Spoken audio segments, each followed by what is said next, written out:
नमस्कार, आप देख रहे हैं सी न्यूज भारत और मैं हूं आपके साथ ज्योति अरोड़ा। वक्त हो गया है न्यूज बुलेटिन का, जिसमें हम जानेंगे कि कहां हमारी योजना हमारा विकास के तहत आयोजित किया गया प्रधान परिचयात्मक कार्यक्रम का आयोजन, कहां ग्राम प्रधान ने आंगनबाड़ी कार्यकर्त्री की कमियों को छुपाने के लिए पत्रकार को फोन पर की रुपए की पेशकश और कहां नवरात्रि के अवसर पर झांकियों का किया गया आयोजन। इन सभी खबरों पर होगी विस्तार से चर्चा, तो आइए शुरू करते हैं जिलेवार खबरों का सिलसिला। बदायूं जिले के नगर वजीरगंज ब्लॉक में हमारी योजना हमारा विकास नवनिर्वाचित ग्राम प्रधानों का एक दिवसीय परिचयात्मक प्रशिक्षण हुआ, जिसमें सचिव व गांव के प्रधानों की ब्लॉक में मीटिंग हुई और साथ में ब्लॉक प्रमुख के द्वारा गरीब लोगों को आयुष्मान कार्ड भी वितरित किए गए। ब्लॉक परिसर में सभी पदाधिकारी मीटिंग को लेकर उपस्थित रहे। बदायूं से सी न्यूज संवाददाता चंद्रकांत की रिपोर्ट। बस्ती जिले के दुबौलिया ब्लॉक अंतर्गत स्थित दुबौलिया प्राथमिक विद्यालय द्वितीय से बड़ी खबर सामने आई है, जहां पर ग्राम प्रधान अकबर अली की सह पर आंगनबाड़ी कार्यकर्त्री आसमा बानो मनमानी तरीके से आंगनबाड़ी केंद्र का संचालन करती हैं। वहीं सूत्रों ने बताया कि आंगनबाड़ी कार्यकर्त्री आसमा बानो ने बच्चों के प्रवेश एवं उपस्थिति का कोई रजिस्टर ही नहीं बनाया है। वहीं जब हमारी टीम ने आंगनबाड़ी कार्यकर्त्री आसमा बानो के कृत्यों के बारे में सीडीपीओ दुबौलिया से फोन के माध्यम से जानकारी लेनी चाहिए, तो सीडीपीओ के द्वारा बताया गया कि आंगनबाड़ी कार्यकर्त्री अपने कर्तव्यों के प्रति लापरवाही करते हुए झूठ बोलती हैं। यह सवाल उठता है कि जिम्मेदारों की लापरवाही के चलते आंगनबाड़ी सेंटर के बच्चों के भविष्य के साथ आखिर क्यों खिलवाड़ किया जा रहा है। हेलो हेलो, हाँ कौन? अभी फोन आ रहा था इसी नंबर। हाँ, वो पंडित जी बोल रहे हैं, पत्रकार साहब। कौन पंडित जी? हाँ, कौन पंडित जी? अरे आप आए थे वहाँ विद्यालय पे? हाँ, विद्यालय पे गए थे। आप कौन बोल रहे हैं? हम प्रधान बोल रहे हैं, अकबर अली। अच्छा अच्छा, हाँ प्रधान जी बताएं। हेलो, आप कहाँ आए? दुबौलिया में आई, चला गए? नहीं, बस एक बस्ती पहुँचने वाले हैं। का करे तब उन्होंने बेचारा का कुछ दवाई ववाई जी खर्चा पानी आए रही। प्रधान जी हम जान रहे हैं, खर्चा और चलिए वो नहीं करते।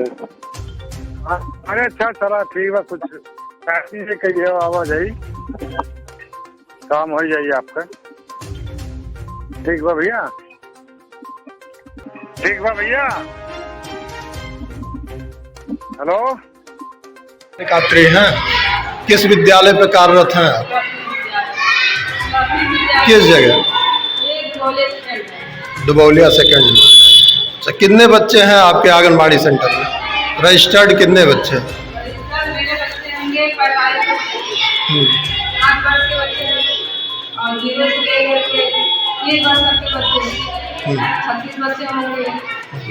कितनी धात्री हैं रजिस्टर्ड? अच्छा, इन लोगों का जो पुष्टाहार आता है, खाद्यान्न वितरण किया जाता है, खाद्यान्न में आप क्या क्या वितरण करते हैं?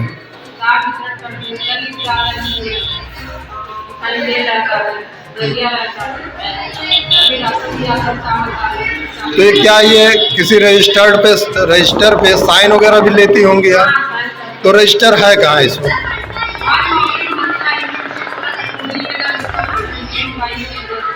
अच्छा, रजिस्टर कहाँ रखती हैं? विद्यालय में रखती हैं या घर पे लेके चली जाती हैं?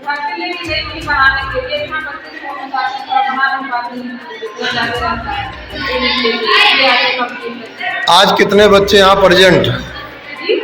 कितने बच्चे प्रेजेंट हैं आज? हाँ, आज कितने बच्चे आए हुए आंगनबाड़ी में?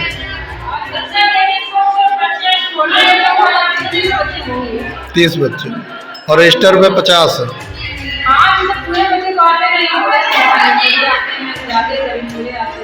अच्छा, क्या नाम पड़ेगा आपका? आपका क्या नाम है? अच्छा, आप क्या हैं? कार्यकर्त्री हैं, सहायक कार्यकर्त्री हैं। बस्ती से सी न्यूज संवाददाता विजय कुमार मिश्रा की रिपोर्ट। खबर एटा से है, जहां बीती रात जोलेसर के मोहल्ला बारी का चौक में नवरात्रि के अवसर पर झांकियों का आयोजन किया गया, जिसमें छोटे छोटे बच्चों ने राधा कृष्ण के रूप में एवं महादेव के रूप में प्रस्तुतियां दी, जहां सभी बच्चों ने नगरवासियों का मन मोह लिया। आज यहाँ पर क्या कार्यक्रम रखा है? आज हमने नवरात्रि के उपलक्ष्य में बच्चों की डांस प्रतियोगिता का कार्यक्रम रखा था। क्या कार्यक्रम का? ये नवरात्रि को बच्चों की डांस प्रतियोगिता, जो बच्चे यहाँ पे आए थे हमने डांस वगैरह कराई राधा कृष्ण के सॉन्ग पर और माता रानी की सुंदर सुंदर झांकियाँ, कृष्ण सुदामा का एक सुंदर सी झांकियाँ। एटा से सी न्यूज संवाददाता राघवेंद्र अगरिया की रिपोर्ट। खबर इंदौर से है, जहां आज आसरा वध खुर्द में महाआरती की गई, जिसमें कई हजार श्रद्धालुओं ने भाग लिया। विनाशते गाती मां दुर्गा की आरती की गई और प्रसाद वितरण भी किया गया, जहां विकास परमार के मार्गदर्शन पर सभी ग्रामवासियों का सहयोग देखने को मिला। श्री ग्रुप की तरफ से हर वर्ष रखा जाता है या ये पिछले कई 8 वर्षों से रखा जा रहा है असराफ खुर्द में हर साल श्री ग्रुप मंडल की ओर से। गाँव का सहयोग, पूरे गाँव का सहयोग है, मित्रों का सहयोग है, कार्यक्रम रखा जाता है।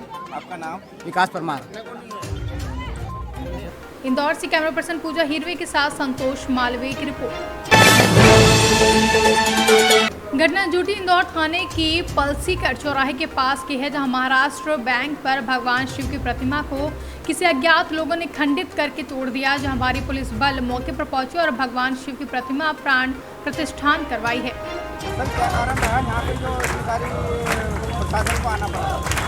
ये थाना जूली इंदौर क्षेत्र है। यहाँ पर पलसीकर चौराहे के पास में महाराष्ट्र बैंक या बैंक ऑफ महाराष्ट्र, जिसके सामने भगवान शंकर की शिवलिंग स्थापित थी, जिसको किसी असामाजिक तत्व द्वारा आज जो है वो तोड़ दिया गया था।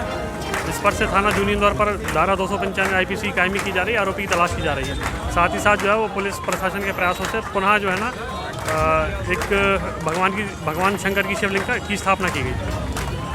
इंदौर से कैमरा पर्सन पूजा हिरवे के साथ संतोष मालवीय की रिपोर्ट। बुलंदशहर में BSF जवान की हत्या का खुलासा, हत्यारोपी एक बेटा गिरफ्तार। 2 बेटों ने अपने दोस्त की मदद से बलकटी से गर्दन काट कर की थी BSF जवान पिता की हत्या। जैसलमेर में तैनात थे BSF जवान 4 मार्च को संदिग्ध परिस्थिति में हुए थे गायब। वहीं संपत्ति और पुत्र वधू से अवैध संबंधों के चक्कर में हुई BSF जवान की हत्या। जगतपुर गाँव के रहने वाले थे रामपाल, जो BSF में हेड कांस्टेबल के रूप में जैसलमेर में तैनात थे। आरोप ये था कि ये 29/3 को अपने घर आए थे और फिर 30/3 को इनके बेटे का कहना था कि वो उन्हें हापुड़ में छोड़ आया था बाबूगढ़ चौराहे पे, और लेकिन न तो वो अपने कार्यस्थल पे पहुँचे, न ही उनके बारे में कुछ पता चला।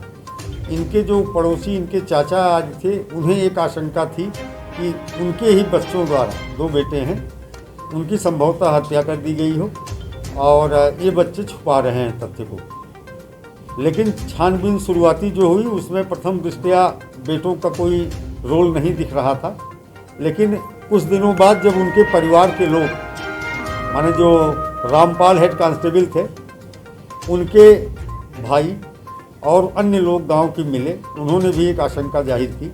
इसके बाद मेरे द्वारा स्वास्थ्य टीम को विशेष रूप से इस कार्य में लगाया गया कि बहुत गहराई से सर्विलांस की मदद से पूरे प्रकरण की छानबीन की जाए और रामपाल के बारे में पता किया जाए कि वो स्वतः लापता हुए हैं या फिर उनके साथ कोई हादसा या दुर्घटना या आपराधिक कृत्य किया गया।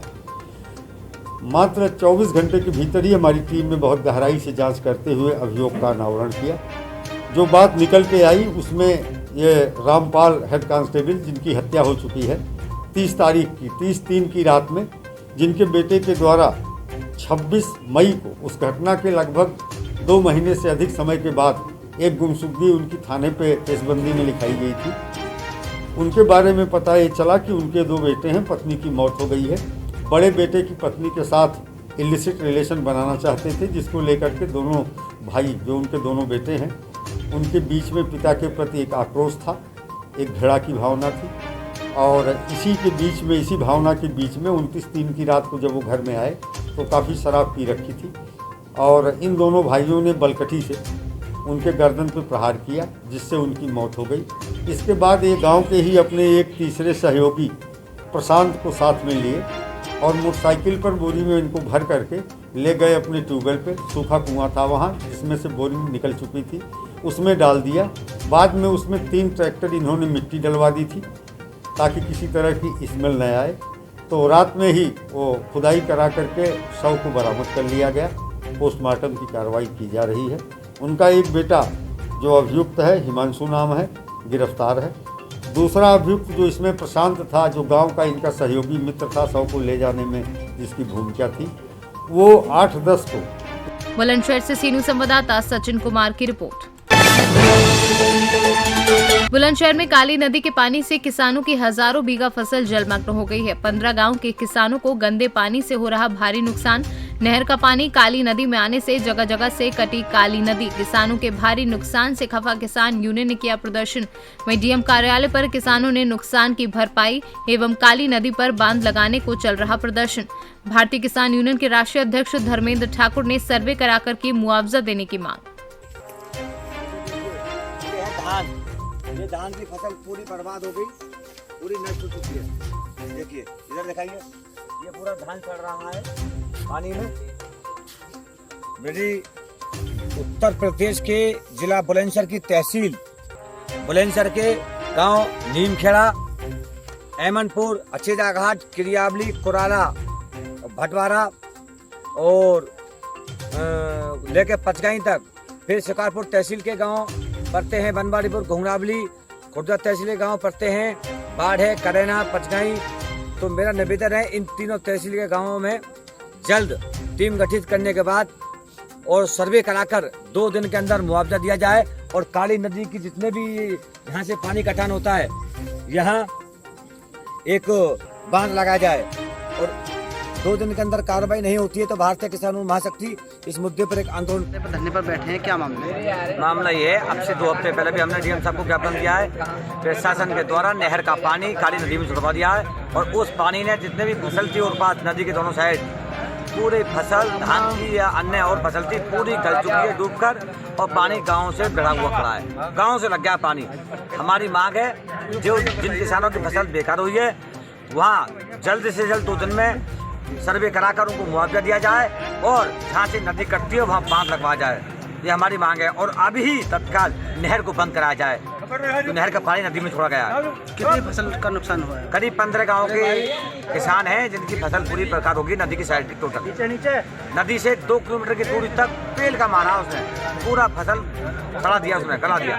कौन सी जगह का मामला है? ये गांव है, यहाँ से स्टार्टर रामपुरा है, नीमखेड़ा है, एमनपुर है, अच्छीला घाट है, बनवारीपुर है, किरियावली है, घुंगरावली है, फूटरी है, कुराला है, भटवारा है, ये सब गांव हैं। बुलंदशहर से सीनू संवाददाता सचिन कुमार की रिपोर्ट। महाराजगंज सदर कोतवाली क्षेत्र के शिकारपुर में गोरखपुर से महाराजगंज की तरफ जा रही एक कार में अचानक आग लग गई, जिसमें कार दू कर जलने लगी। आग इतनी भयानक थी कि चालक ने कूदकर किसी तरह अपनी जान बचाई। सूचना पाकर मौके पर पहुंची पुलिस एवं दमकल विभाग की गाड़ी ने आग तो बुझा दी, लेकिन तब तक कार पूरी तरह जलकर राख हो चुकी थी। वहीं कार चालक मौके से फरार हो गया है। पुलिस कार मालिक का पता लगाने में जुटी हुई है। महाराजगंज से सीनू संवाददाता सुनील पांडे के साथ अंगद शर्मा की रिपोर्ट।